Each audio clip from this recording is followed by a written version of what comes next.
আমরা যদি একটু ফিরে যাই, দুদিন আগে বৃহস্পতিবার যে নির্বাচনটি হলো, এই নির্বাচনটাকে আপনি কিভাবে মূল্যায়ন করবেন? নির্বাচনটা আমার কাছে মানে খুব একটা সম্পূর্ণ নির্বাচন আমার কাছে মনে হয়নি। নির্বাচনটা যতটুকু হয়েছে ভালো হয়েছে। যারা প্রার্থী ছিল তাদের মধ্য থেকে যোগ্যতম প্রার্থীকে জনগণ বেছে নেওয়ার সুযোগ পেয়েছে। জনগণের কাছে যেটা ভালো মনে হয়েছে জনগণ তাদেরকে বেছেছে। তো সেই দিক দিয়ে বিচার করলে ভালো হয়েছে। কিছু কিছু বিতর্ক ছিল, নানা রকম সোশ্যাল মিডিয়ায় নানা রকম বিতর্কের জন্ম দেওয়ার চেষ্টা করা হয়েছে, বাট সেই বিতর্কগুলো আলটিমেটলি সঠিক ছিল বলে আমার কাছে মনে হয় না। ওটা এক ধরনের বিতর্ক ছিল, প্রার্থী যে মনে করেন আপনার কে হেরেছে কে জিতেছে, ঘষা মাজা আরও কী কী যেন বলা হয়েছে। তো সেটা আমার কাছে মনে হয় না যে খুব একটা ধোপে টিকেছে। কারণ এটা প্রথম দেখলাম যে আপনার এই প্যারিস থেকে এক ইউটিউবার উনি খুব প্রভাবশালী ইউটিউবার, উনি বলতেছেন যে 53টা আসনে নাকি মাত্র 5,000 ভোটের ডিফারেন্সে জয় হয়েছে, জয় পরাজয় নির্ধারিত হয়েছে এবং এই সবগুলিতে নাকি জামাতের প্রার্থীকে হারানো হয়েছে। দেখলাম পরে আবার আজকে দেখলাম যে ডিসমিস ল্যাব একটা আছে, ওরা একদম মানে সব ভোটের হিসাব নিকাশ করে বলে দিল আসলে তো 53টা না 22টা আসনে ডিফারেন্স 5,000 কিংবা তার চেয়ে কম ছিল এবং এই 22টার মধ্যে 11টাতে জয়লাভ করছে জামাত এবং তার জোট, আর 9টাতে জয়লাভ করেছে বিএনপি এবং তার জোট। তাহলে জিনিসটা কী দাঁড়াইলো? মানে উনি যে একটা জিনিস প্রচার করে দিলেন এবং ওটা লাখ লাখ লোক দেখে, তো লাখ লাখ লোক জানলো একটা মিথ্যা তথ্য এবং তারা কিন্তু উত্তেজিত হয়ে যাবে। এটাই তো এরকম হলো কেন? তো ভাই দেখেন, একটা এত লোকের একটা নির্বাচন, এত ভোটারের একটা নির্বাচন, টুকটাক ভুলভ্রান্তি হতেও পারে, দু একজন প্রিজাইডিং অফিসার অসৎ থাকতেও পারেন, দু একজন রিটার্নিং অফিসার অসৎ হইতে পারেন। সঠিক। কারণ এই লোকগুলি তো এই দেশেরই আমলা, আমাদের আমলারা যে একদম সব ফেরেশতার প্রতিমূর্তি তা তো নয়, এগুলো দুর্নীতিবাদ লোক আছে কিন্তু কিছু কিছু যে হয়নি তা। কিন্তু আমি বলতে চাচ্ছি এই জিনিসটা পুরো নির্বাচনকে প্রভাবিত করেছে, অথবা এটাই নির্বাচনের চেহারা, এটা আমি আসলে মনে করি না। দেখেন আমরা তো অনেক দিন ধরে এদেশে নানা কিছু আমাদের খুব যেগুলি খুব বড় কিছু না, ছোট ছোট ঘটনা, সেগুলো না পেতে পেতে আমরা আসলে মানে একটা হতাশ এবং একটা বিপর্যস্ত অবস্থায় কিন্তু আমরা আছি। দেশে আইনের শাসন নাই বললেই চলে, দুর্নীতি বাধাহীনভাবে চলছে, প্রাতিষ্ঠানিকীকরণ হয়ে গেছে একেবারেই বলা যায়। জি, প্রচুর দুর্নীতি হচ্ছে।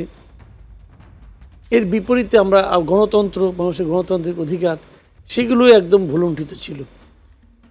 এরপর আমরা একটা দীর্ঘদিন পর একটা প্রকৃত বলবো আমি নির্বাচন, যেমনই হোক না কেন, একটা নির্বাচনের মাধ্যমে কিন্তু এই সরকারটা গঠিত হয়েছে। আমি মানে সরকার এখন গঠিত হয়নি, হতে যাচ্ছে। তো এই সরকারের কাছে আমাদের মানে এটা আমাদেরকে বল না, সবারই, যে কোনো মানুষকে আপনি জিজ্ঞাসা করেন, তাদের প্রধান প্রত্যাশা হলো তারা এতদিন যা পাওয়ার কথা ছিল কিন্তু পায়নি, সেই জিনিসগুলো তারা পেতে চায়। যেমন ধরেন আমি ব্যক্তিগতভাবে মনে করি এই সরকারের প্রথম এবং প্রধান চ্যালেঞ্জ হবে প্রথম 1 মাসের মধ্যেই মানুষকে বুঝিয়ে দেওয়া যে তারা নতুন কিছু করতে এসেছে। তারা যদি গতানুগতিক পদ্ধতিতে মানে আগে যেভাবে চলেছে এত বছর, ধরেন আওয়ামী লীগের দুঃশাসন চলেছে, যদি ওরকম হয়, অথবা বর্তমানে যে অন্তর্বর্তীকালীন সরকার আছে তাদের মধ্যে যে গা ছাড়া মনোভাব ছিল, গা ছাড়া আচরণ ছিল, যদি সেরকম হয়, অথবা আমি এটাও বলবো যে এর আগে বিএনপি সরকার যেমন ছিল যদি তেমনও হয়, তাহলে মানুষের প্রত্যাশা মিটবে না। মানুষ চাইবে, সময় পাল্টে গেছে। বিএনপি সর্বশেষ ক্ষমতায় ছিল আজকে থেকে 20 বছর আগে। এই 20 বছরে মানুষের চাহিদা পাল্টেছে, মানুষের চিন্তা পাল্টে গেছে। কাজেই মানুষের নতুন যে প্রজন্ম এসেছে, কিন্তু এখন এই প্রজন্মের অনেকে আছে যারা নাকি আগের সরকারকে দেখেই নাই, তাদেরও একটা মানে সম্পূর্ণ নতুন ধরনের একটা চাহিদা আছে। এই যে চাহিদাগুলো আছে, এই চাহিদাগুলো যদি এই সরকার নোটিশ করে, জাস্ট নোটিশ করে, পূরণ করতে তো সময় লাগবে। সরকার যদি তার আচরণে বোঝায় যে হ্যাঁ এগুলো আমরা ফিল করছি, আমি মনে করি সেটাই হবে সরকারের প্রাথমিক একটা সাফল্য এবং আমাদের প্রত্যাশা। আপনি যথার্থ বলেছেন। আমরা মানে একটা লক্ষণ তো আমরা ভালো লক্ষ্য করছি, যেমন তারেক রহমান সাহেব, তিনি সংসদ নেতা এবং প্রধানমন্ত্রী হতে যাচ্ছেন। আজকেই তিনি তাৎক্ষণিকভাবে একটি সিদ্ধান্ত দিয়েছেন। তিনি জামাতে ইসলামের আমির ডাক্তার শফিকুর রহমান এবং এনসিপির যে আহ্বায়ক নাহিদ ইসলামের বাসায় আগামীকাল অর্থাৎ রোববার তিনি সন্ধ্যার পরে এই দুজনের বাসায় মিষ্টি নিয়ে যাবেন। এই বিজয়ের পর প্রতিপক্ষের বাসায় মানে এই লেভেলের একজন নেতার যাওয়া, আপনি কিভাবে এটা নিশ্চয়ই যে তারা নতুন কিছু করতে এসছে তার বার্তা দিচ্ছে কিনা? এটা এক ধরনের সৌজন্যতা, এবং এ ধরনের সৌজন্যতাটা সারা দুনিয়াতে খুব স্বাভাবিক ঘটনা। আমাদের এখানে আমরা কখনো দেখিনি, আমাদের জন্য একটু নতুন। এতে আসলে মানে দেশ জাতি মানুষের প্রত্যাশা এগুলি কিছু যায় আসে না, কিন্তু যে জিনিসটা হয় যে তারেক রহমানের প্রতি মানুষের একটা মানে আমাদের এখানে যে প্রধানমন্ত্রী যে আচরণ হবে, যে চিন্তা ভাবনা হবে, সেই যে প্রচলিত একটা ধারণা, সেই ধারণার সঙ্গে এটা একটু অন্যরকম এবং এটা ইতিবাচক। আমি নিজে এতে সন্তুষ্ট, আমি মনে করি এটা উচিত। এবং আমি পাশাপাশি এটাও প্রত্যাশা করব যে এখন তো মনে করেন তারেক রহমানের ভার্চুয়ালি আমাদের মানে প্রধানমন্ত্রী হতে যাচ্ছেন, সম্ভাব্য প্রধানমন্ত্রীর কাছ থেকে এ ধরনের এই যে আচরণটা, এই আচরণটা যেন যাদের কাছে উনি যাচ্ছেন তারাও যেন এই কথাটা মাথায় রাখেন যে তাহলে তাদের কাছ থেকে আমরা দেশ কি আশা করি। দেখেন এখানে তারেক রহমানের ব্যক্তিগত কোনো চাওয়া পাওয়ার বিষয় কিন্তু না, বিষয়টা হলো যে আমরা কি চাই। আমরা তারেক রহমানের কাছ থেকে একটা দেশ পরিচালনার ক্ষেত্রে লাগসই সঠিক এবং যুগোপযোগী সিদ্ধান্ত চাই এবং তার বাস্তবায়ন চাই। এবং পাশাপাশি শফিকুর রহমান অথবা নাহিদ ইসলাম তাদের কাছ থেকে আমরা এই যে সিদ্ধান্তগুলো যুগোপযোগী সেগুলির ক্ষেত্রে তাদের কাছ থেকে সহযোগিতা চাই, অথবা সরকারের যে সিদ্ধান্তগুলো যুগোপযোগী নয় অথবা সমালোচনাযোগ্য অথবা এই দ্বিতীয় চিন্তা করা প্রয়োজন যে সিদ্ধান্তগুলো নিয়ে সেগুলোর ব্যাপারে তাদের সমালোচনাটা চাই, যে আপনারা সমালোচনা করুন, সরকারের ভুলগুলি ধরিয়ে দিন, এটা আমরা চাই। কাজেই সেক্ষেত্রে ওনাদেরও কিন্তু একটা দায়িত্ব থাকে, যখন কেউ তার প্রতি সৌজন্যতা প্রকাশ করে তারও কিন্তু একটা দায়িত্ব থাকে। যেমন আমি যদি আপনাকে সালাম দিই, হ্যাঁ, তখন আমার ওয়ালাইকুম সালাম বলতে হবে, এটা আপনার দায়িত্বের মধ্যে পড়ে। সঠিক, এটি আর কি। আমরা ওরকম দায়িত্ব ওনারাও পালন করবেন, এটাও প্রত্যাশা করি। নির্বাচন মানেই তো হচ্ছে জয় পরাজয় থাকবে, এবং এই যে জাতীয় সংসদ নির্বাচন এটি স্বাভাবিক কারণেই 5 বছর পরই হওয়ার কথা। আমার বক্তব্য হচ্ছে যে আমরা কেন এই সৌজন্য বোধটুক মানে প্রার্থী টু প্রার্থী ছড়িয়ে দিতে পারছি না। আমরা 1-2 প্রার্থীকে দেখেছি যে পরস্পরের মানে বিজয়ী প্রার্থী পরাজিত প্রার্থীর বাসায় গেছেন, আবার এরকমও দেখেছি শিশির মনির হেরে গেছেন কিন্তু তিনি মানে স্বাগত জানিয়েছেন যিনি নির্বাচিত হয়েছেন। এই ধরনের অনুশীলন যদি 300 আসনেই হতো, আমার মনে হয় যে মানুষের আকাঙ্ক্ষার যে একটা বাস্তবায়ন, একটা মানে শুভ সূচনা, সেটি কি সম্ভব হতো না? দেখেন এগুলি আসলে মাত্র শুরু তো হয়েছে। আমি নিজেও এটা মনে করি যে মানে এবার যা দেখছি আমরা বিএনপির যে 31 দফা আছে সেখানে তাদের কিন্তু কিছু কিছু রাষ্ট্র সংস্কারের কিছু পরিকল্পনা আছে, আবার জুলাই সনদ একটা আছে সেখানেও কিছু আছে। একটা বড় বিষয় হলো আপনার উচ্চকক্ষে 100 আসন দেওয়া হবে। এটা কিভাবে দেওয়া হবে, এটা কি পিয়ার পদ্ধতিতে হবে নাকি নিম্ন কক্ষের আনুপাতিক হারে হবে, শেষ পর্যন্ত কোনটা টিকবে আমি জানি না। এটা নিয়ে তো একটা বিরোধ আছেই। যেটাই টিকুক, আমি জামাত এবং বিএনপি উভয় দলকেই বলবো যে এই যে মানে উচ্চকক্ষে যে ইগুলো আছে এখানে তো মনে করেন কিছু বলার আছে। আপনাদের সঙ্গে এমনও হতে পারে, আমি বলবো, আমি আশা করবো এমনও হতে পারে ধরুন আপনাদের সঙ্গেই সে হয়তো নির্বাচন করেছে, আপনাদের বিরুদ্ধে হয়তো নির্বাচন করেছে, বাট তার পারফরমেন্স ভালো, তার যোগ্যতা আছে, সে হয়তো নির্বাচন করে আপনার প্রার্থীকে বেকায়দায় ফেলে দিয়েছিল, হয়তো সে হেরেও গেছে। সেরকম লোককে পর্যন্ত আপনারা উচ্চকক্ষের জন্য বিবেচনা করতে পারেন। তাতে হয় কি গণতন্ত্রের কিন্তু সৌন্দর্যটা বৃদ্ধি পায়। যেমন আমি উদাহরণ দিয়ে বলি আপনাকে, এভাবে বললে অনেকে বুঝবেন না। যেমন ধরেন ডক্টর তাসনিম জারা, উনি বিএনপি প্রার্থীর বিরুদ্ধে লড়াই করেছেন, কিন্তু লড়াই করে হেরেছেন, কিন্তু ওনার কিন্তু একটা গ্রহণযোগ্যতা আছে, ওনার একটা স্বাধীন সত্তা আছে। আমি দেখেছি মানে যেভাবে উনি যদি জামাতের সঙ্গে জোট যখন এনসিপি করলো, উনি যদি সেখানে থাকতেন হয়তো উনি একটা খুব ভ্যালিড ক্যান্ডিডেট হতেন, খুব পাওয়ারফুল ক্যান্ডিডেট হতে পারতেন। কিন্তু সেটা কিন্তু ওই লোকটা কিন্তু ওনাকে তাড়িত করে নাই, উনি নিজের আদর্শের কাছে কিন্তু আপোষ করেন নাই। ওখান থেকে উনি সরে এসে স্বতন্ত্র ইলেকশন। আমি এই ধরনের লোককে চাই, যে ধরনের লোক যদি উচ্চ কক্ষে থাকে না, তাহলে গণতন্ত্রের সৌন্দর্যটা বৃদ্ধি পাবে। কারণ সিদ্ধান্ত তো নিম্ন কক্ষই নিবে, বাট আলোচনাটা তো হবে। এই ধরনের লোককে আমরা কিন্তু আলোচনার টেবিলে চাই, এই ধরনের লোককে কিন্তু আমরা সংসদের বিতর্কে চাই, উচ্চ কক্ষে চাই। তাকে তার তো পক্ষে তো নিম্ন কক্ষে যাওয়া সম্ভব আর না, কোনো স্কোপ নাই। হ্যাঁ, না, আপনি যথার্থ বলেছেন, কিন্তু একটা বিষয় যে বিতর্কটা রয়েই গেল, সেটি হচ্ছে আসন অনুপাতে নাকি ভোটের অনুপাতে।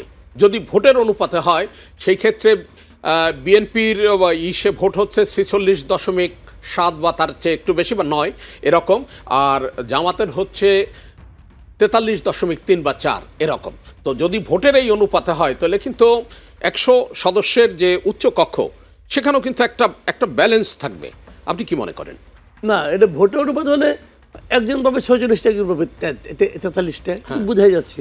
46-এর জায়গায় 47 হতে পারে, কারণ ওইটা 0.5-এর চেয়ে বেশি, তাহলে 47 হবে। হ্যাঁ, তাহলে এরকম হতে পারে, এখানে একটা ব্যালেন্স হয়।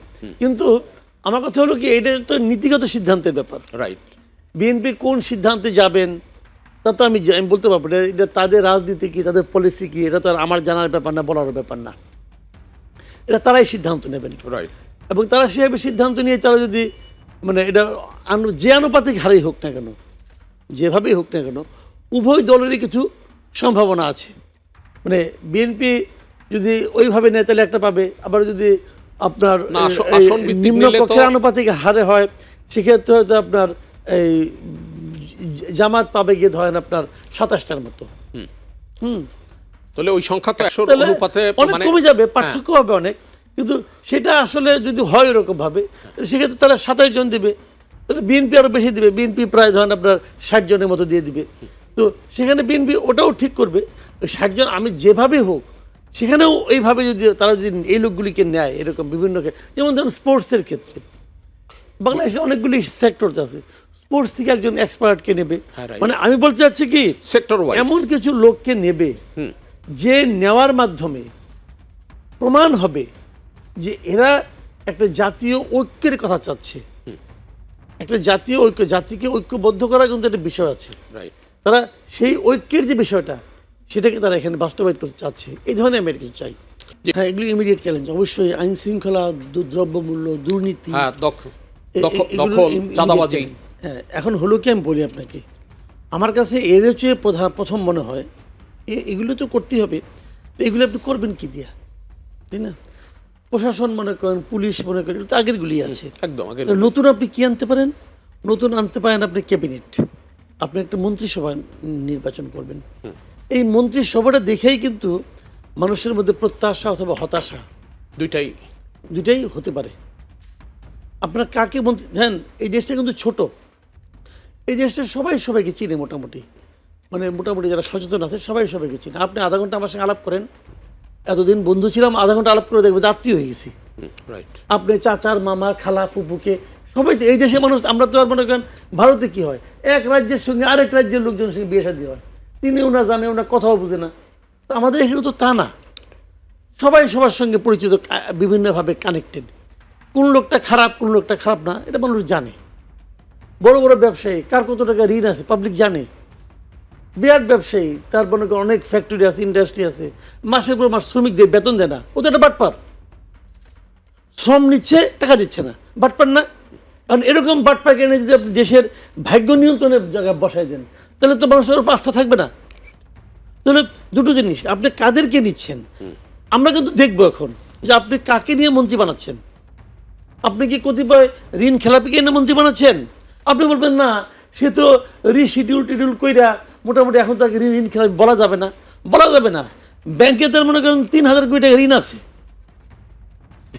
এখন সে হয়তো রিশিডিউলের পাল্লায় ফেলে 300 কোটি টাকা দিয়ে এখন সে ঋণ খেলাপি না। কিন্তু এই যে ঋণের যে প্রবণতাটা, এটা দেখেও মানুষ কিন্তু সিদ্ধান্ত নিবে যে এই লোকটা বেসিক্যালি মানে সুযোগ সন্ধানী এবং চালু বাটপার। তো এদেরকে বানাই দেন আপনার অর্থমন্ত্রী, বানাই দিলেন যে না সে অর্থ ভালো বুঝে, হ্যাঁ অর্থের চুরিটা ভালো বুঝে, এই লোক দিয়ে আমার দরকার নাই। আমি কথা বলি, একজন মন্ত্রী বানাতে গেলে না কতগুলো জিনিস দেখতে হয়। সেটা হলো কি, তার দক্ষতা, অভিজ্ঞতা, মেধা এবং সর্বশেষ এবং আমার কাছে সবচেয়ে জরুরি সেগুলো দেশপ্রেম। একটা লোক যদি মেধাবী অতটা নাও হয়, অত শার্প না, কিন্তু তার দেশপ্রেমটা আছে, সে অন্যদের চেয়ে বেটার। কারণ সে দেশপ্রেমের কারণে না, সে কেন এই সমস্যাটা হচ্ছে হয়তো এটা বুঝবে না, কিন্তু সমস্যা যে একটা হচ্ছে এটা সে বুঝবে এবং সমাধানও করতে হবে। সমাধান করার জন্য সে চাপ সে সমাধান করবে না, সমাধানের জন্য চাপ দেবে যে আপনি এটা করেন। কিন্তু আরেকজন লোক খুব শার্প, মানে তার এতটাই শার্প যে মানে কাজ দিয়ে মানে সোয়াইতে হয় না, তার আগেই কেটে যায়, এত শার্প সে। ভাই ওই শার্প যদি চোর হয়, সে এমনভাবে চুরি করবে আপনি বুঝবেনই না যে কেমনি চুরি হয়ে গেছে। এরকম কিছু লোককে তো আমরা এইবার দেখছি, যে শার্প লোক বিদেশ থেকে নিয়ে আইছে, কামের কাম যে কী করছে এটা তো দেখছি, আওলা বাজানোর উস্তাদ এক একজন। যাই হোক, আমি যে জিনিসটা বলবো যে দেশপ্রেম হলো গিয়া সবচেয়ে গুরুত্বপূর্ণ বৈশিষ্ট্য। যাদের আপনি মন্ত্রী বানান, তার চেহারা কেমন, তার রেজাল্ট কেমন, মানে A+ না গোল্ডেন A+, যাই বানান আপনি, আমার কোনো আপত্তি নেই, দেশপ্রেম থাকতে হবে। দেশপ্রেম হলো 1 নাম্বার চিন্তার ব্যাপার। সে দেশকে ভালোবাসে কিনা, দেশের জনগণকে ভালোবাসে কিনা। এরকম লোককে যদি আপনি মন্ত্রী বানান, তাহলে তাকে আর বলতে হবে না আপনি এটা করেন, তাকে বলতে হবে না বাজার ঠিক করেন, সে নিজেই বাজার ঠিক করবে। এখন সে যদি এই দেশটাকে দেশ মনে না করে, সে যদি মনে করে যে এটাকে আগের গভর্নমেন্টকে, আওয়ামী লীগ গভর্নমেন্টকে দেখছি, আওয়ামী লীগ গভর্নমেন্টের মন্ত্রীরা কী করছে, তারা মনে করছে তার দেশ এটা না, তার দেশ হলো কানাডা, তার দেশ হলো বেলজিয়াম, অথবা তার দেশ হলো মালয়েশিয়া। এইটা হলো তো লুটপাটের জায়গা। 2 থেকে 3 দিন আছে তাদের আয়ু। মনে করেন একজন রুগী, ডাক্তার জবাব দিয়ে দিছে, ভাই এমন কিছু নেই, ভালো মন্দ যা খাওয়াই দেন, অথবা যার যা স্মৃতি আছে চাষবাসে এসে বলেন, আলাপ আলোচনা করেন, ওনার যাওয়ার সময় হয়ে গেছে। তখন উনি গত বছর চাকরিকালীন কারে ধমক দিছিল, কি করছিল, এই কাহিনী বলে কোনো লাভ আছে ভাই? তো গন কেস, যাবার দেন না। আমার খালি তারপরে একটাই তো কথা, একেবারে শেষ মুহূর্তে আমেরিকা থেকে 25টা যুদ্ধ বিমান মানে বিমান কেনা, তো চুক্তি করছে, পারলে Boeing বিমান। বাতিল করেন, হ্যাঁ, পারলে বাতিল করেন, আলোচনার কথা লাভ নাই। হ্যাঁ ঠিক আছে, যদি মনে করেন যে তার ঠিক হয়নি, এই প্রস্তাব তো আমরা আরো আগে, আরো 5-6 মাস আগে দিয়ে রাখছি। সেটা হলো গিয়ে যে ভাই এই উপদেশটা যারা আছে এবং এখানে সরকারের কি পয়েন্টে মানে গুরুত্বপূর্ণ সিদ্ধান্ত নেওয়ার যোগ্যতা রাখে এমন এমন পদে যে সমস্ত দ্বৈত নাগরিক আছে, এদের সবাইকে সবারই বিদেশ যাত্রার উপর আপাতত নিষেধাজ্ঞা দিতে হবে। নিষেধাজ্ঞা দিয়া তাদেরকে চেক করতে হবে তারা কি দুর্নীতি করছে কিনা। যার দুর্নীতি করে নাই তাকে স্যালুট দিয়ে বিদায় করে দেন, ভাই তুমি গেলে যাও, থাকতে থাকো। আর যারা দুর্নীতি পাবেন ওদেরকে বিচারের আওতায় আনেন। পরে যে হাহাকার করবেন জামাদের মতো, যে 335 টাকা 75 বাড়ি আছে, তারা তো আমি পাই না কাছে ইংল্যান্ডে। হ্যাঁ, ওই হাহাকার শুনে তো আমার কোনো লাভ নাই। মানুষ এই হাহাকার সরকারকে শুনতেও আমি চায় না। বলবো হ্যাঁ। দায়িত্ব নেওয়ার পরে এটা হলো আপনার প্রথম কাজ, যে সমস্ত দুর্নীতির অভিযোগ আছে আগের সরকারের উপর, আগের সরকার বিভিন্ন উপদেষ্টার উপর অনেকের আছে, ইতিহাস পেয়ে যাবেন। যেই দিন ওনারা ক্ষমতা গ্রহণ করবেন, যেই দিন ওনাদের কাছে ঝাঁকে ঝাঁকে এই সমস্ত দলিলপত্র যাইতে থাকবে, কোনো সমস্যা নেই, ওইগুলি নিয়ে আলোচনা করেন, জাজ করেন, করার পর যেগুলি বিচারযোগ্য বিচার করেন, যারা অন্যায় করেছে শাস্তির আওতায় আনেন, তাহলেই কিন্তু মানুষের মধ্যে একটা আস্থা আসবে যে না আপনি আসলে দুর্নীতি সহ্য করবেন না। এই আস্থাটা শুনেন, শুরুতে কিন্তু আস্থা আনতে হবে। শুরুতে আপনি আমাকে বললেন যে ভাই তুমি কি বিরিয়ানি পাকাইতে পারো, আমি বলে হ্যাঁ পারি। তাহলে তুমি 50 জন লোকে বিরিয়ানি পাকাই খাওয়াবা, আমি হ্যাঁ খাওয়াবো।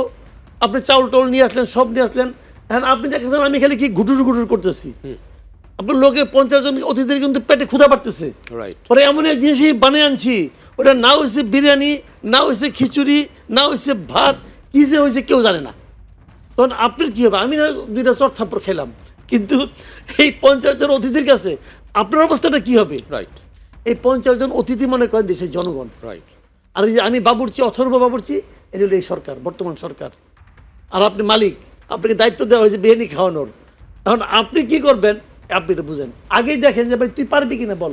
এখন আমি তো শুরু থেকে বলতেছি আর পারবে না, আমি বলছি পারবে না, এখন বলবেন যে তুই তো একটা বায়াস। ঠিক আছে আমি বায়াস, ভাই আমি বায়াস, আপনি একটু বিচার করে দেখেন কী কী পারছে, কী কী পারে নাই, কী কী ঝামেলা পাকাইছে, কী কী ঝামেলা পাকায় নাই, আপনি দেখেন। আমি তো মনে করি আগামী সরকার দায়িত্ব নেওয়ার পরের দিন থেকে শুরু হবো পে কমিশন বাস্তবায়ন আন্দোলন, পরের দিন থেকেই। এবং সরকার তখন হাবুডুবু খাবো। কেন? কারণ ওরাও বুঝে, এই সরকারি কর্মচারীরা বুঝে যে এখনই সময়, চাপ দেওয়ার, প্রথম দিন থেকে চাপ দিবে। আমি বললাম আপনি মিলাই নিন, অথবা প্রথম সপ্তাহ থেকে তো দিবেই। সরকার কোত্থেকে বাস্তবায়ন করবো? এখন পর্যন্ত এতে বলা উচিত অর্থের যে সংস্থান জিনিস তো তুমি থাকবে। ভারত একটা ভিন্ন দেশ, অন্য যে কোনো দেশের সঙ্গে ভারতের সঙ্গে আমাদের সম্পর্ক একটু পার্থক্য তো হবে, কারণ তারা আমাদের প্রতিবেশী দেশ, খুব প্রভাব বিস্তার করে আমাদের একদম চারপাশে ঘিরে আছে। তার মানে এই না আমাদের মানে এই কারণে তাদের সঙ্গে আমাদের নতজানু পররাষ্ট্রনীতি থাকবে, এটা আমি মনে করি উচিত হবে না। আবার একদম মানে বৈরী সম্পর্ক থাকবে, এটা উচিত হবে না। আমাদের জন্য, আমাদের স্বার্থের জন্য যা করলে ভালো হয় সেটাই করতে হবে, এবং তাতে আমাদের আত্মসম্মানের একটা ব্যাপার আছে। কিন্তু দেখেন আমাদের দেশের মানুষ আওয়ামী লীগের বিভিন্ন সময়ের ভারতের সঙ্গে যে সম্পর্ক ছিল, এই সমস্ত সম্পর্কের কারণেই কিন্তু বাংলাদেশের মানুষ, গড়পড়তা মানুষ, যে কাউকে জিজ্ঞাসা করেন তাদের মধ্যে ভারত বিরোধিতা খুব প্রবল। এটা কেন হয়েছে? এটা কিন্তু তৈরি করা হয়েছে। আমাদের এখানে যখন ভোটারবিহীন নির্বাচন হয় তখন তারা বলে যে এটা আমাদের অভ্যন্তরীণ ব্যাপার, আর আমাদের এখানে যখন গণ অভ্যুত্থানে একটা ফ্যাসিবাদী সরকারের পতন হয় তখন তারা তাকে আশ্রয় দেয়। তো এইগুলি ভাই আমার দেশের মানুষ কেন, কে ভালোভাবে নেবে বলেন? ভালোভাবে নেই তো, তাদের আচরণ ভালো ছিল না। তো এখন তারাও নিশ্চয়ই দিনে বুঝতে পারছে, যদি বুঝতে না পারতো তাহলে তাদের মানে কেন তারা খালেদা জিয়ার মৃত্যুর পরে ওদের পররাষ্ট্রমন্ত্রী পাঠিয়েছেন পাওয়ারফুল তাকে, লোক, হ্যাঁ। উনি কেন আসবেন? উনি এসে তারপর তারেক রহমানকে রহমানের অভিনন্দন চলে জানিয়ে গেছেন। বলছে যে দুদেশের মানে সম্পর্ক উন্নয়নে তারা তো এখন আগামীতেও আমি মনে করি তারাও বুঝতে পারছে যে দেশের মানুষ কি চায়, এবং আমাদের নতুন সরকারও আমি মনে করি যে এমন কিছু করবেন না যাতে নাকি আমাদের আত্মসম্মানে কোনো আঘাত লাগে, আবার এমন কিছু করবেন না যাতে নাকি আমাদের স্বার্থের কোনো হানি ঘটে, মানুষের ভোগান্তি বাড়ে, এটা করবেন না। আমি যেখানে একটা কথা বলি যে আমাদের বাংলাদেশ স্বাধীন হওয়ার পরে যাবৎকালে ভারতের সঙ্গে আমাদের দেশ দ্বিপাক্ষিক সম্পর্ক এটা অন্তর্বর্তীকালীন সরকারের আমলে সর্বনিম্নে ছিল, এবং এই সর্বনিম্নে থাকার কারণে আমরা অনেক লাভবান হয়ে গেছি, এটাও আমি মনে করি না। জি।